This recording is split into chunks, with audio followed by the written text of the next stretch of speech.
but I'll provide a brief overview for each. So let's begin.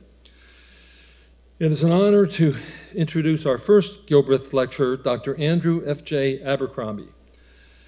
Andrew is Deputy Head for Advanced Human Life Support and Performance at NASA, where he supports the identification and development of technology needed to enable NASA's future human exploration missions.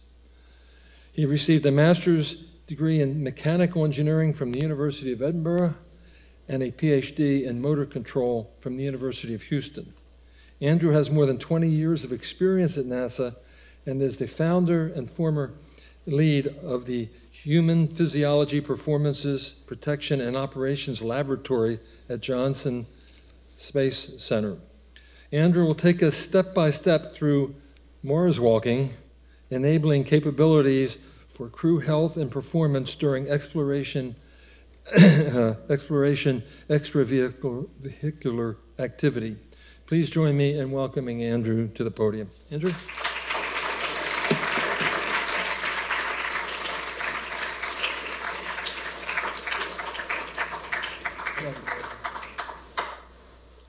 All right, good afternoon, and thank you for the introduction.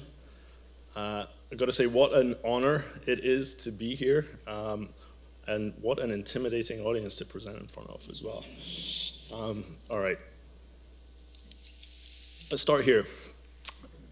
So 2 days after my 17th birthday, I was sitting at a desk in the assembly hall of my high school in Scotland, getting ready for an important end-of-year exam, when one of my teachers walked up to my desk and quietly asked me to go to see the headmaster after the exam was finished.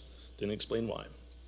So, like any good 17-year-old, at least where I grew up, I wasn't exactly an angel, but I was pretty sure, like 75% sure as I walked to the headmaster's office, that I wasn't going to be getting in trouble for this. But I didn't know what it was about. So, as it turns out, I was being offered an all-expenses-paid trip to Johnson Space Center in Houston to learn about human spaceflight as part of the first ever international space school for 3 weeks that summer.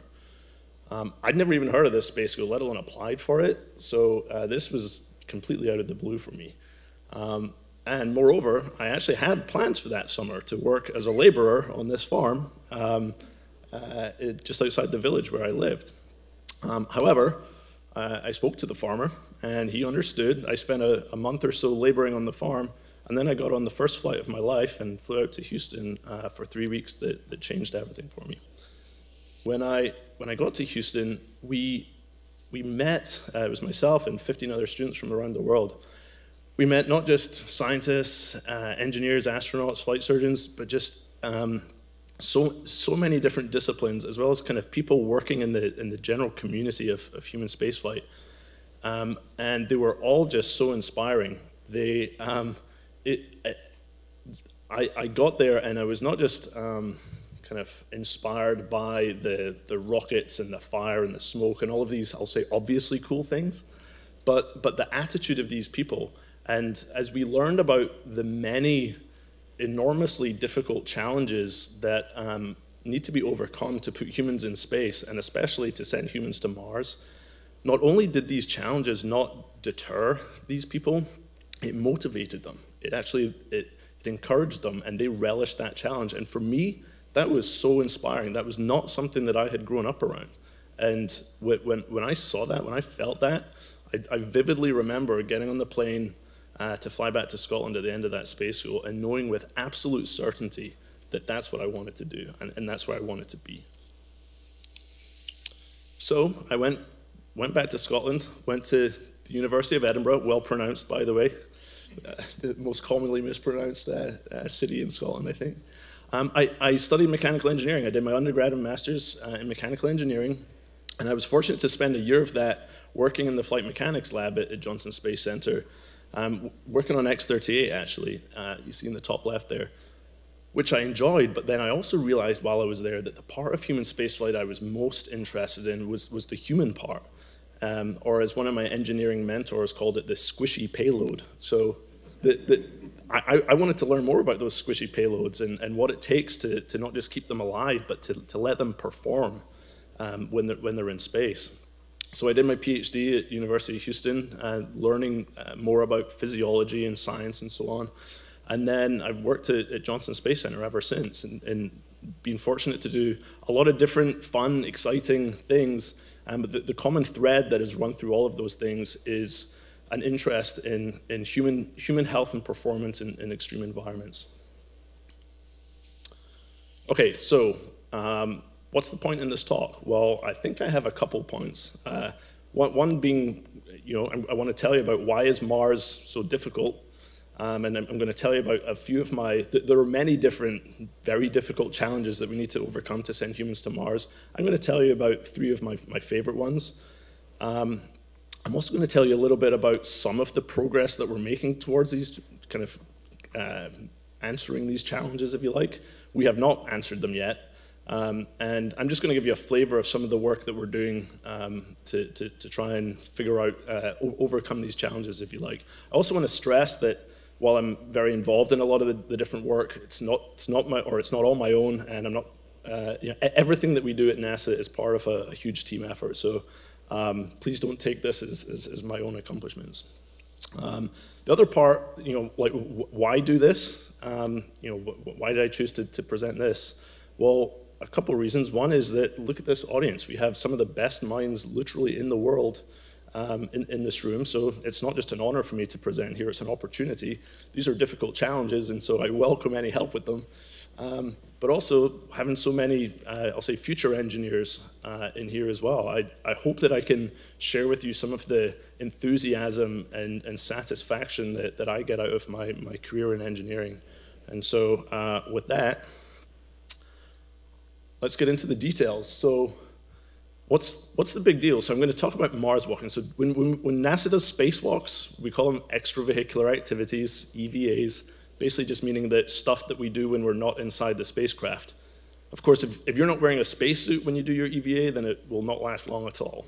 And so a lot of this is talking about, okay, well, how do we learn to build and operate spacesuits that allow us to not just stay alive, but allow us to perform? Before I get into the details, you can see this video here. I want to talk about some of the general factors that make it a challenge to move beyond the incredible accomplishments of Apollo. And some of those include mobility, right? So you see this astronaut here, while they're getting the job done, not a example of optimized human performance, you might say. Again, and that's not to belittle the accomplishments of Apollo. They got it done. But aside from not being, optimal human performance, of course, that represents injury risk. It also represents risk to the suit, and that's a function of the mobility of the suit, the dexterity of the suit, the center of gravity of the suit. The mobility part we think we have got a pretty good handle on, but in the process, we are concerned about injury risk. There were injuries in Apollo. We've had injuries over the years since in the spacesuit that we use on shuttle and ISS. I'll talk more about that. Another challenge, we need to design, build, operate our spacesuits for just about anybody, male, female, all shapes, all sizes, big, small, provided that they're at an acceptable fitness level. That introduces challenges. We'll talk about the amount of EVA, the quantity of EVA. In Apollo, we did 20 total moonwalks. Again, fantastic, but what we're talking about doing for missions going back to the moon and onto Mars is as much as 24 hours of EVA, of moonwalks or Mars walks per person per week for missions that could last weeks or months. So it's just orders of magnitude more EVA, which is going to take a toll on the humans and the spacesuits. Decompression sickness, I'm not going to talk about a whole lot, I don't have time for it, but ask me questions about it at the end because it's fascinating. I'll also talk more about autonomy and operational flexibility, essentially these challenges that come about by Mars being so far away, and how do we work without a mission control to keep an eye on every single thing that we do. Okay, challenge 1. A lot of words here, those are kind of like the NASA official words, but essentially what this challenge is, because we do track each of these challenges and gaps and have plans for tackling them. This one is essentially about what is the physical and cognitive, like in your head, state of the human in the spacesuit, and how is that going to change? And what do I mean by that? So examples of physical and cognitive states. So metabolic rate, how physically hard are you working? What is the thermal state? Am I getting hot? Am I getting cold? Inspired CO2, you see that picture on the top left there. When you're working in a spacesuit, your head is basically in a fishbowl, right? And you're expired. As you work, your body gives out CO2, and then you're breathing it back in again. It's important that we not breathe too much of that will become a problem. You get hypercapnic. And that varies as a function of how hard you're working. Aerobic capacity, physical strength, cognitive capacity, all of these things, of course, are critically important to staying alive and performing in a spacesuit, and they change, and they differ from one individual to the next. They depend on the gravity environment you're in. They depend, of course, on the spacesuit you're in. But also they change over the course of exposure to space. And especially when we get to Mars, depending on what kind of transportation we use, it could be, say, 6-9 months of transit in microgravity and kind of weightlessness before they then land on Mars, during which time there's all sorts of things happening to your body. So to give you an example of this, I'm going to show you a couple of videos here, which are taken from a couple of representative astronauts 1 hour after they landed from an International Space Station mission. And so I'll play these both at the same time here. So on the left, they're just being asked to get up from a lying position. On the right, they're just being asked to walk in a straight line with their arms in front of them. Now, we do this pre-flight and we do it post-flight. I'll tell you this, it doesn't look like that pre-flight, right? And so I'm going to use a couple minutes of my Q&A time here and ask you all, anyone have suggestions, ideas, guesses as to why they are having such trouble here? Yeah. Oh, sorry. Yeah. Oh, you just shout out.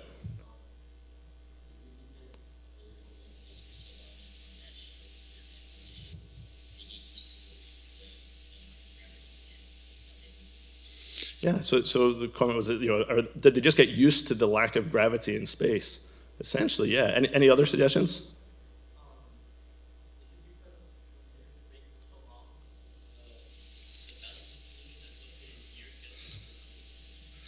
Man, I knew you guys get this. Yes, I mean, that's a big part of it. So the comment was like, hey, is it essentially like your vestibular system, your inner ear? And so the answer is like yes and yes, and it's, our muscles atrophy, we lose aerobic capacity, but in these cases, it's not that they're actually physically, that their muscle strength is deficient.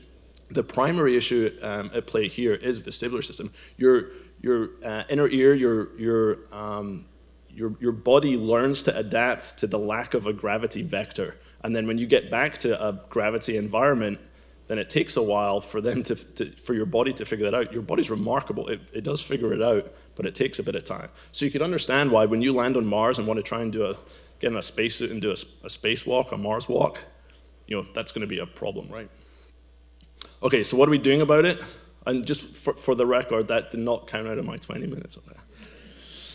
So what are we doing about this? Well, one thing is we're taking International Space Station crew members, and then pre and post flight, what we're having them do is get in a spacesuit, a prototype planetary spacesuit, offloading them so that they're in simulated Mars gravity, and then as soon as they land, we have them go and perform these tasks, and then we look at how well or not they are able to perform these tasks as a function of kind of their recovery time, how long after landing, so that we can try and understand when we land on Mars, how long do we have to wait before we can actually plan on doing EVAs. This particular one that you saw them just going through, that's not an actual crew member. Obviously, it's sped up. This just shows you the types of tasks they're doing. This is just a test run. I've seen the astronauts do this. I promise you, it looks a lot different than that when they've just landed. Okay, challenge number 2 here. So this one, again, another kind of mouthful of words there. Essentially what this one is about is when we're doing spacewalks on Mars, when we're doing spacewalks today, we have a large team of people on the ground that are keeping an eye on every single thing we do. When we're on Mars, that will not be the case. And so this technology gap, if you like, is about how do we ensure that we have the right information being provided to the right people at the right time so that they can make the right decisions to get the mission objectives accomplished and stay alive. And this kind of illustrates, if you like, kind of how we do spacewalks today, where you've got on the left-hand side there, if we're on space station, there's a bunch of data coming down from the vehicle, from the spacesuit. There's some amount, actually not as much as I would like, but there's some amount of data coming off the human, heart rate and metabolic rate, how hard they're working, those kinds of things, as well as they're talking, there's video. That all comes down to the ground. There's almost nothing displayed on the spacesuit itself right now. Comes down to Houston and mission control, and then there's a lot of people there, then it's displayed, and we have a small army of people, very expert people, and they're flight directors, flight surgeons, like doctors, biomedical engineers, and so on. They're looking at every bit of that, and they've got their collective awareness and attention, their judgment, experience, etc. And then they synthesize all that, and then they, in many cases, make decisions for the EVA crew members, and then provide either recommendations or direct guidance to them. When you're on Mars, it is so far away that just the time it takes, the speed of light for communications, right? We have a communication latency, so that when I say hello or I've got a hole in my spacesuit, it could take up to 22 minutes for that message to get to Earth, and then another 22 minutes for someone to respond and say, oh yeah, you should probably finish your EVA. Obviously, that doesn't work, right? That approach is broken. So what are we doing about this? Well, it requires us to come up with different tools, displays, algorithms, and so on to figure out how much can we expect the crew members themselves to monitor and figure out. Actually, I'll just let this start playing. And how much do we have to fully automate, and maybe in some cases, how much of this do we just accept as a risk of things going wrong? So we develop these displays, we develop prototype algorithms, but we need a place to test them. And it needs to be an environment that is, I'll say, cognitively realistic or representative, meaning that when we put astronauts in there, it needs to represent the amount of cognitive burden, the amount of stuff they have to pay attention to and think about when they're doing a Mars walk. And then we can introduce these displays and algorithms. We can make things deliberately go wrong, and then see how well they respond to them. And so what you're seeing here is a VR environment that's developed from imagery from Mars. And yeah, we don't encourage that behavior, but this is to give you an example of the VR environment. But then what we can do is we also introduce some physical props in there, so it's a hybrid reality environment, if you're familiar with hybrid reality.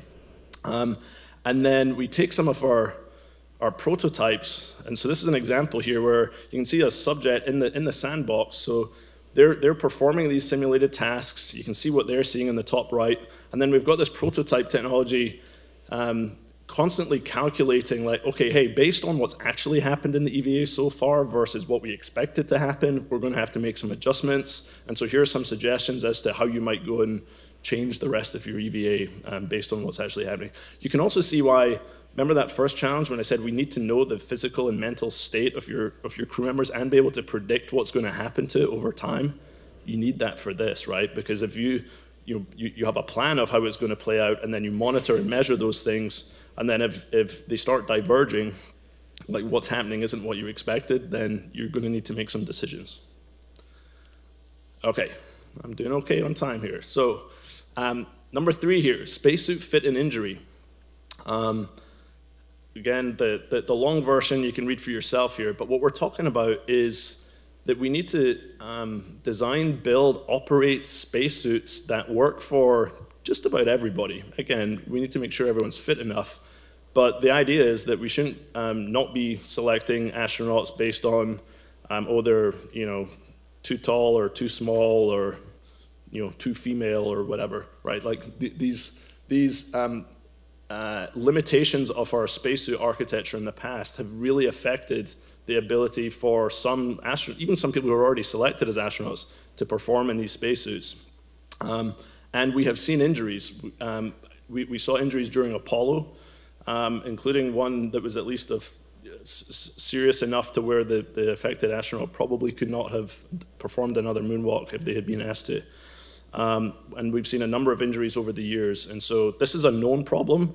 And then the fact that we are now solving the mobility problem in a lot of ways, the spacesuits are getting heavier. There's more hard metal bits in them. And even although you're working in reduced gravity, the mass of these spacesuits is still very significant.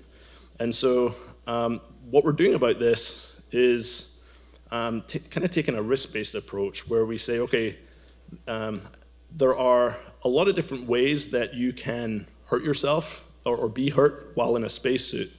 What we're doing is looking at, okay, what are the most likely, and or I guess for each injury mode, how likely is it that that could happen, and then what is the consequence if it happens? Because the types of injuries we're talking about range in severity from bumps, bruises, fingernail delamination, like fingernails or toenails falling off, which doesn't sound pleasant, but it can actually be a real problem if if that happens in the middle of a mission. Sprains, tears. I'm not aware of any actual bones breaking in EVA so far, but we have to kind of look at all possibilities. And then we look at the higher, if you take the likelihood and the consequence, multiply them together, what are the most concerning of these potential injury modes? And then we look at how we tackle those. Some of the challenges that relate to injury risk as well as spacesuit fit are, of course, human variability. We're all different shapes and sizes. Personal preferences. Some people like a snug spacesuit. They like to kind of feel like it's all tucked up against them. Other astronauts, they're like, I need a bit more space. Quantification of suit fit. Like, we can't even agree on what a good fit is. We don't have a way to actually measure it. It's easier to show that someone is able to fit inside a spacesuit, but it's harder to show that it actually fits them and was going to allow them to perform. And then in-flight changes. Like you actually, your spine elongates when you're in microgravity. So you might even be a few centimeters taller by the time you land on Mars. So you can understand why that would be a problem. So our goal, and this is one where we're far from the only people who are interested in understanding and preventing injury in humans. There's not as many people interested in suited humans. And so what we're doing here is working a lot with academia, with industry, and with other government agencies. We've been doing this for over 10 years now, to take models, musculoskeletal models, finite element models, ergonomics models, I'm sure I'm forgetting others, and trying to use those to tackle the most concerning of these possible injury modes. And again, with the goal being that we develop these tools that will be able to predict, monitor, and mitigate these inadequate suit fit and the injury risk for all of our crew members. Okay. So this, to finish, this is a poster actually I have in my office, and I've been working at NASA for like 20 or something years now, and I've got to tell you, it is such an exciting time. So it's an exciting time at NASA. It's just an exciting time in human spaceflight in general. And if you're looking for fun, difficult challenges, you will find a whole bunch of them in human spaceflight. If your creative energies are not focused on spaceflight, what I hope is that you either have or can find some other incredibly difficult, fun challenge that excites you. And then I hope that you can get after it, because that's what the world needs and that's what engineers do. So, thank you.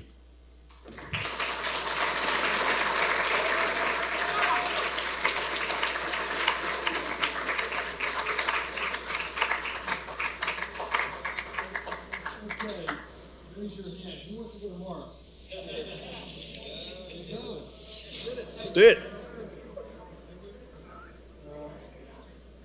I'm going to take the prerogative of asking the first question. Okay, hit me. Make it an easy one. There is a book called, and a movie called The Martian. Yes. How accurate was it? Well, actually, that's a great question. So the question was about the movie The Martian, well, the book, which is a phenomenal book written by Andy Weir. And the question was like, how accurate is it? One of the things I loved about that book was that it was really kind of based on kind of NASA's current thinking, or at least thinking at the time, on how we would do a mission to Mars. So a lot of the kind of fundamental kind of, I'll say, mission architecture and different vehicles and stuff like that was very well grounded in NASA's thinking, and then to the extent that it kind of diverged from it, it was based on kind of thoughtful engineering principles and so on, obviously with a view to providing entertainment and so on. So I loved that book. I thought it was absolutely fascinating. Fairly realistic then. It was as realistic as I've seen from any recent sci-fi movies. How about that? We're taking that as a rating of A. A. Okay, questions? Somebody from the side. Up here. Who's got a question? Oh, we got a question in the middle here, I think. Oh, there's a microphone.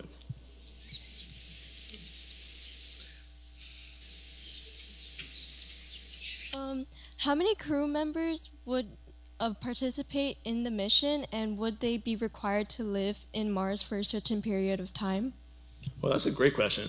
So, and in fact, I'll say it's a very timely question as well right now, because the question, the first part about how many people do we send, even that, which obviously is a big, I'll say, driver for how you design your entire mission. That's not even really nailed down right now.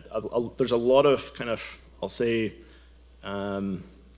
reference architectures, you might call them. Like there's a lot of trade studies that show 4, and a lot of people are like, 4 seems like a decent number. Whether all 4 would land on the surface of Mars, or maybe you keep 2 orbiting and you only send 2 down to the surface. That's still being looked at right now, and like literally this year by NASA, they're trying to answer that question along with their international partners. The part about for how long do they stay? There's different types. You can do opposition class or conjunction class missions, and depending on planetary alignment and so on. Essentially, it comes down to either you stay for a few weeks, or you stay for like a year or more. And so you kind of have to decide. And even those kinds of things, but both are possible. And so I guess the answer to both of those is I don't know, I'm afraid. Yeah. Rachel sat with me at lunch, and I made her promise to ask a question. She did it, so you get an A. Thank you. Good job. But you stumped me.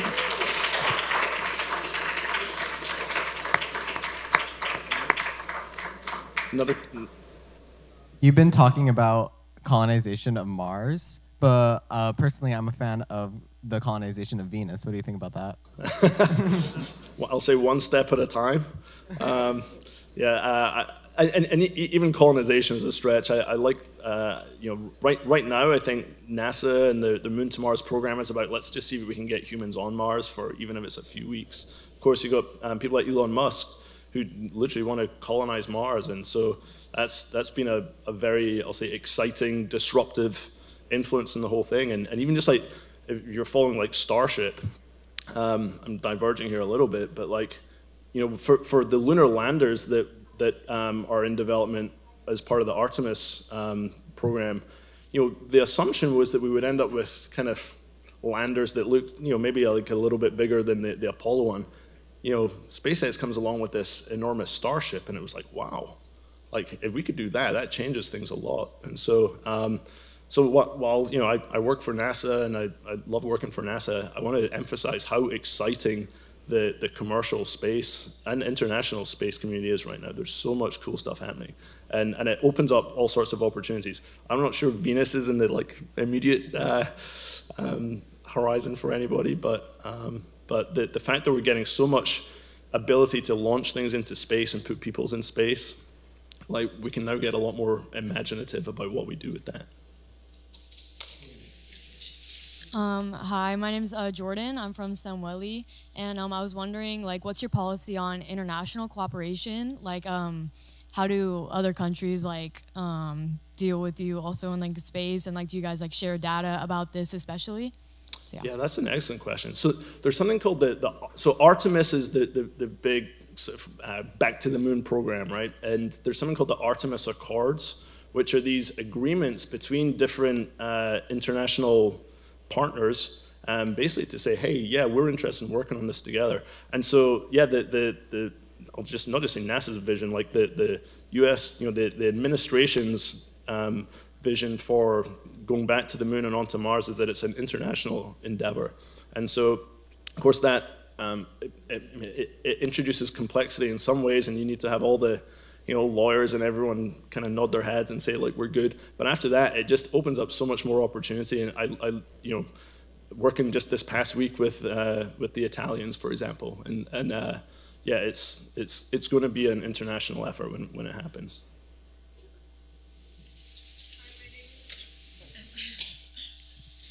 Hello? Oh, hello, my name is Josephine Park from Samuel Academy. Your presentation was mainly tailored towards Mars. I wanted to ask what your opinion was on Venus, and if NASA has a plan for Venus in terms of humans reaching its atmosphere, but not its surface. Wow, yeah, a lot of interest in Venus. I guess I didn't anticipate that one. So I'll be first to say I'm not, from a human spaceflight perspective, which is my sort of background. I'll say it's not being talked about. Whether it should be or not, I don't have a personal opinion on that. So let me ask you: are you interested in Venus? Is there some Venus thing going on that I need to know about here? We've been learning about Venus and how it is closer to Earth than Mars, and it has different things to offer. And so the challenges are different. So I was wondering if maybe NASA or you were thinking about how to solve some of those challenges in terms of Venus instead of Mars, since they are quite different. Yeah, it actually is a really interesting question. So again, right now the thought is Mars is the least impossible option of a bunch of very challenging destinations. Yeah. Hello. Hi, my name is Ivan. I'm from Samuel Academy. My question was, what does it take to kind of go into this like branch of engineering? Oh, like, to get the question about getting into the line of engineering that I got into. Yeah. Yeah. Actually, yeah, I'm glad you asked that question. So for me, like I kind of fumbled my way into this kind of by following my interests. Mechanical engineering. Before I got this question at lunchtime, talking to a few of you guys, where I'd planned on doing medicine at one point. I was like, okay, some of my family members had done medicine, and I was like, oh, maybe I'll do that. I had good grades in school and stuff. When I went to the space school, and I was totally sold on that. I went back to Scotland, and there's no aerospace engineering. There's no, at the time at least, there's not really much aerospace anything, to be totally honest. I did mechanical engineering because it was like, hey, if you do mechanical engineering, there's so much you can do with that. And any project I had, I made it like a mechanical engineering project on X-38 or something spacey. And then again, because I had this interest in the human part, one thing that I did, which in hindsight I was really glad I did, was that I combined the engineering training and experience that I gained with something else, which was, in my case, kinesiology, biomechanics, and so on. And so being able to kind of, and NASA is primarily an engineering organization, but of course the human part requires knowledge of humans and what makes them work and what makes them not work. And so in my instance, it was the combination of engineering and a bit of training and education in a different background. And that's one thing that I would also encourage folks to consider is if you can be an engineer and a scientist and an artist and a musician and an economist, those combinations become really powerful and open up a lot of opportunities. Hello, my name's Eric. I'm from Somali. I have a question. Will the Artemis rocket mission be related to the Mars thing, and how will we, transportation to Mars, and will we construct the rovers and all that habitats on Mars? Yeah, that's a great question. So recent, just within the past year, an official, it's called the Moon to Mars Program Office, was started within NASA, and the idea being that we will go to the moon, but we're doing that with a view to going on to Mars, and part of that is being thoughtful, being intentional about which things are we doing, I'll say just to enable the moon part, which things are we doing because we know we're going to need to do it for Mars. And there's a lot of things that we'll need, some of the things I spoke about, for example, which we're going to need for Mars, things like these decision support systems and better spacesuits, stuff like that. We have to have those for Mars. it would be really cool if we had those for the moon as well. And so we're trying to be intentional about which pieces of that architecture are going to be used for both things. What I will say is that the thought is that there will be a transit habitat that goes from, like I'll say, cislunar space, so somewhere in or around Earth and the moon, right? And that transit hab, think kind of space station type thing, that'll be what the crew live in for the voyage, the whatever 6 month or more voyage out to the Mars vicinity. Then they're going to probably get out of that and get in a lander. This is all stuff again in the Martian. A lot of this stuff is kind of called out in there. It's all pretty accurate right up until everything went wrong. Yeah. So. But yeah, so things like Transit Hab will be a new vehicle that we won't need for Mars, but we'll start testing it out over during the moon missions probably. So but yeah, I'll also just make a pitch. If you go online, the moon to Mars, like just Google like NASA moon to Mars. There's a bunch, like part of what they're doing with this effort, which I love, is making it very visible, very transparent. It'll tell you about some of the things like crew size and things like that. Like, hey, what are the questions? What things do we think we know? What do we not think we know? And what's our progression for trying to tackle some of those things? So a bunch of great information out there. I'm going to have time for one more question, but Andrew, I think will stick around. Great. Sure. Right? And then you can come down and ask him a question. Great. Right? Absolutely. One last question. Hello, my name is Valerie Soto. I'm a senior at Cabrillo High School. And first of all, I want to say thank you for sharing this information. And for Challenge 1, you mentioned you take pre- and post-flight tests to gather information. My question is, where does this information go? Does it go to doctors, engineers, both? And if it's on-site or somewhere else entirely? Wow, that's a great question. So yeah, there's a bunch of, before and after every space flight, there's a lot, and actually during, in many cases, space flights, we measure a standard set of things, a lot of physiological and cognitive things, but like the example of laying down and standing up and walking and so on, those came about a bit more recently to try and understand some of these other effects that were going on. They're used by flight surgeons, so the doctors that look after the astronauts, they use that information. It helps them understand, okay, what does this person need? How do I help them recover, rehabilitate after their space flight? But it's also used by researchers, and this is more kind of where I come in, where it's like trying to understand, okay, well, what does that mean for what we need to change about the countermeasures that we use? How can we make them lose less muscle? How can we make their vestibular system recover more quickly? So, all right, I think I'm out of time. Thank you, Andrew, very much. Thank you.